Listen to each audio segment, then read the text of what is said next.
শুভ সকাল। আমার নাম জিনা। আমি একজন certified medical billing and coding specialist. আর আজকে আমি medical billing and coding specialist certificate প্রোগ্রামটা সম্পর্কে সংক্ষিপ্ত আকারে বলবো। এক ভিডিওতে সবকিছু আসলে বলা সম্ভব নয়, তাই আমি আগামীতে ছোট ছোট খণ্ডে আরো কিছু ভিডিও তৈরি করব, যেন এই সার্টিফিকেট কোর্সটা সম্পর্কে আরেকটু বিস্তারিত ধারণা পাওয়া যায়।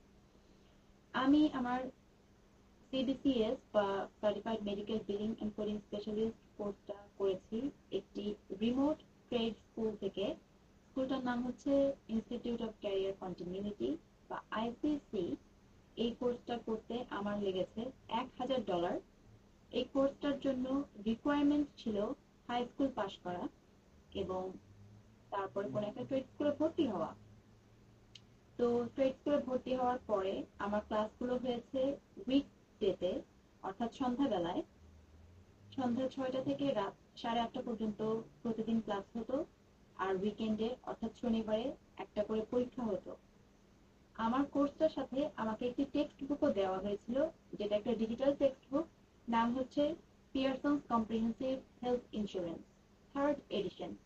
এবং এই ডিজিটাল টেক্সট বুকটা অ্যাভেলেবল ছিল রেড শেলফে। এটা এরকম। আমি নিজে রেড শেলফ থেকে পড়তে খুব একটা স্বাচ্ছন্দ্য বোধ করি না, কারণ রেড শেলফ একটু পরপর হ্যাং হয়ে যায়। আর এখানে বুকমার্ক করা কঠিন, এখান থেকে কপি বা ডাউনলোড করা যায় না, দাগিয়ে পড়া যায় না। নিজের ইচ্ছা মতো যে কোনো টপিক সার্চ করে বের করা এখানে অনেক সময় সাপেক্ষ ব্যাপার। লোড করতে যে সময় লাগে তাতে দেখা যায় 2-3 মিনিট অকারণে নষ্ট হয়ে যায়। এই কারণে আমি পরীক্ষার আগে বইটা ফিজিক্যালি কিনে ফেলেছি। তো এটা কিনতে প্রায় $280 থেকে $320 মতো দাম লাগে। সবচেয়ে কম দাম পড়ে পিয়ারসনের নিজস্ব ওয়েবসাইট থেকে কিনলে, তাই আমি এটা পিয়ারসনের ওয়েবসাইট থেকে কিনেছি। অ্যামাজনে কিনতে এর চেয়ে আরেকটু বেশি দাম লাগে। আর চেক বা অন্যান্য ওয়েবসাইট থেকে কিনতে বা ভাড়া নিতে অনেক বেশি খরচ পড়ে। তাই আমি পরামর্শ দেব পিয়ারসনের নিজস্ব ওয়েবসাইট থেকে বইটা কেনার। এই বইটা আসলে সিবিসিএস পাস করার জন্য খুব গুরুত্বপূর্ণ না। এটা ছাড়াও হয়তো পাস করা যেতে পারে, কিন্তু এই বইটা আমেরিকান মেডিকেল ইন্স্যুরেন্স আর বিলার এবং কোডারের কাজ সম্পর্কে এত সুন্দর ধারণা দিবে, যেটা আমি মনে করি আর কোনো বই এত সুন্দর করে দিতে পারবে না। এই বইটার পাশাপাশি আমি এনএইচএ অর্থাৎ ন্যাশনাল হেলথ ক্যারিয়ার অ্যাসোসিয়েশনের ওয়েবসাইট থেকে তাদের পরীক্ষার জন্য যে স্টাডি গাইডটা বিক্রি করে, সেই স্টাডি গাইডটা ফিজিক্যাল কপি কিনেছি। এটা চাইলে ডিজিটাল কপিও কেনা যায়, তবে আমি অনেক ক্ষেত্রেই ফিজিক্যাল বইয়ে স্বাচ্ছন্দ্য বেশি বোধ করি। আর এর পাশাপাশি আমি এনএইচএ ওয়েবসাইট থেকে ওদের কোয়েশ্চেন পেপার কিনেছি, যেটাকে বলা যায় প্র্যাকটিস টেস্ট। সেখানে 7টার মতো প্র্যাকটিস টেস্ট ছিল, আমি প্রতিটা টেস্ট কমপ্লিট করেছি। সেখানে যে ব্যাখ্যাগুলো ছিল সেগুলো আমি নোট ডাউন করেছি আমার টেক্সট বুকে, যাতে আমি মনে রাখতে পারি কিভাবে করে প্রশ্নগুলো উত্তর দেওয়া যায়। আর একেবারে পরীক্ষার 3 দিন আগে গিয়ে আমার মনে হচ্ছিল যে আমি সব প্রশ্নের উত্তর ঠিকভাবে দিতে পারছি না।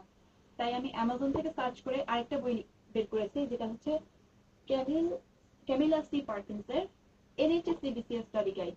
এটা এনএইচএ ওয়েবসাইট থেকে কেনা না, আমি এটা অ্যামাজন থেকে কিনেছি। লেখিকার নাম ক্যামিলা সি পার্কিন্স।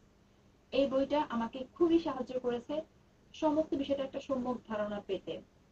কেউ যদি বলেন যে আমি একটা বই পড়ে পরীক্ষায় চলে যেতে চাই, তাহলে আমি বলবো এই বইটা। যদিও এটা ছোট একটা সামারি পুরো বিষয়টা, তাই শুধুমাত্র সামারি পড়ে আপনি ভেতরকার ধারণা পাবেন না হেলথ ইন্স্যুরেন্স কিভাবে কাজ করে বা বিলিং কোডিং কিভাবে করতে হয়। তবে একদম যদি কোনো কিছুর উপায় না থাকে, আমি বলবো এটা পড়ে যাওয়ার জন্য। আর যদি হাতে একটু ভালো করে সময় থাকে, আপনি ডিপ ভাবে কোনো কিছু জানতে চান, তাহলে আমি বলবো এই বইটা পড়ার জন্য। এখন আসি আমার পরীক্ষা এবং ক্লাসগুলো কিরকম গিয়েছে। আমার ক্লাস চলেছে 1.5 মাস। যেমনটা বলেছি যে সোম, মঙ্গল, বুধ, বৃহস্পতি, শুক্রবার ক্লাস হতো সন্ধ্যাবেলায়। শনিবারে একটা করে পরীক্ষা হতো। আর এরপরে একটা মিড টার্ম হয়েছে মাঝামাঝি অবস্থায় গিয়ে, এবং লাস্টে গিয়ে একটা ফাইনাল টার্ম হয়েছে, যেটাকে বলা যায় কোর্স কমপ্লিশন পরীক্ষা। আমি পরীক্ষাগুলোর জন্য স্যার প্রতিদিন একটা করে চ্যাপ্টার শেষ করতেন, আমি সেই চ্যাপ্টারটা আগে থেকে একবার চোখ বুলাতাম। স্যার পড়ানোর পরে আমি চ্যাপ্টারটা আবার রিভাইজ করতাম।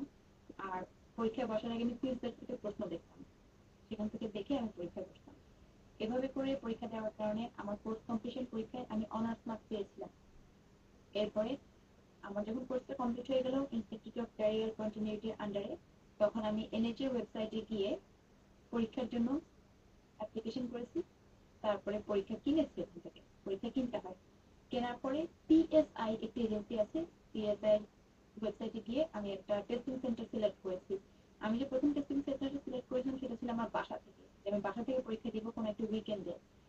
কিন্তু পরীক্ষা দিতে গিয়ে দেখি যে সিস্টেম ম্যালফাংশন করছে। পিএসআই যে টেস্টিং মডিউলটা দেয় সেটা অনেকের কম্পিউটারের সাথে আসলে কম্প্যাটেবল হয় না। যদিও প্রাথমিকভাবে দেখা যায় যে আপনার কম্পিউটার থেকে আপনি পরীক্ষা দিতে পারবেন, কিন্তু যখন পরীক্ষা শুরু হয় তখন দেখা যায় পরীক্ষাটা আসলে দেওয়া যায় না। তো আমার এই সমস্যাটা হওয়ার পরে আমি ছবি টবি তুলে রেখেছিলাম, আমি অ্যাপ্লিকেশন করলাম যে আমাকে পরীক্ষার টাকাটা রিফান্ড দেওয়ার জন্য, আমি আবার পরীক্ষা দিব। তো তারা আমাকে টাকা রিফান্ড দেননি, তারা যেটা করেছেন তারা আমাকে আরেকবার পরীক্ষা দিয়ে দেওয়ার সুযোগ দিয়েছেন। আমাকে দ্বিতীয়বার পরীক্ষা দেওয়ার জন্য টাকা দিতে হয়নি। কাজে দ্বিতীয়বার আমি আর ঘর থেকে দেওয়ার সাহস করিনি, আমি একটা টেস্টিং সেন্টার বাছাই করলাম, সেখানে গেলাম। যাওয়ার পরে সেখানে আমার সবকিছু সার্চ করা হয়, ভদ্রভাবে সার্চ করা হয়। সার্চ করার পর একটা লকারে দেখিয়ে দিল তারা, ওখানে বইটি রাখতে হয়, বইটি রাখলাম। এরপর একটা রুমের ভিতর নিল, রুমটা একেবারে নীরব, পিন ড্রপ সাইলেন্স। সেখানে সেখানে যাওয়ার পরে কম্পিউটারে গিয়ে আমরা পরীক্ষাগুলো দিলাম। তো পরীক্ষা খুব একটা কঠিন হয়নি। মোটামুটি এই গাইডটা থেকে যদি আপনি ভালোভাবে গাইডটার ধারণাগুলো আত্মস্থ করতে পারেন তাহলে প্রশ্ন কমন চলে আসবে। আমার প্রশ্ন 100% ঠিক হয়নি, কিন্তু আমি সেটার জন্য আসলে চেষ্টা করিনি, কারণ আমি ফুল টাইম জব করি। কাজে পড়ার সময়টা আমাকে এদিক ওদিক থেকে বের করতে হয়। কিন্তু কেউ যদি একেবারে নিবিড় ভাবে ঘরে 3 মাস বসে ভালোভাবে পড়াশোনা করে পরীক্ষাটায় বসে দেন, চমৎকার রেজাল্ট আসবে নিঃসন্দেহে। অবশ্য খুব বেশি মার্কস পাওয়া বা কম মার্কস পাওয়াতে আসলে কিছু এটা জানা, পাস করাটাই পরীক্ষার জন্য আসল। এবার আসি আমি অ্যাডিশনাল কি কি বই পড়েছি। আমি, যদিও প্রয়োজন না সিবিসিএস এর জন্য, সিবিসিএস বিলিং এন্ড কোডিং পরীক্ষার জন্য যদিও কোডিং এর বইগুলো লাগে না, কোডিং এর বইগুলো আপনাকে উত্তর বের করতে হয় না, প্রশ্নের ভিতরেই উত্তর দেওয়া থাকে, আপনার উত্তরটা বাছাই করে নিতে হয়। কিন্তু নিজের ধারণা ভালোভাবে পাওয়ার জন্য এই বইগুলোর সাথে থাকা ভালো। একটা হচ্ছে ফিজিক্স লেভেল 2, যেটা হচ্ছে আপনার বিভিন্ন ধরনের সাপ্লাই কোড থাকে এটাতে। তারপর হচ্ছে সিপিটি বই, সিপিটি কোডিং বুক, যেটা হচ্ছে আপনার প্রসিডিউর কোড। আর 3 নম্বর হচ্ছে আইসিডি 10 বা ডায়াগনস্টিক কোডিং বই। এই বইগুলো যদি আপনার খোলার অভ্যাস থাকে তাহলে যেটা হবে সেটা হচ্ছে যে আপনি যখন রিয়েল লাইফে কাজ করতে যাবেন আপনার তখন কোডিং এর একটা পরিষ্কার ধারণা চলে আসবে বইগুলো থেকে।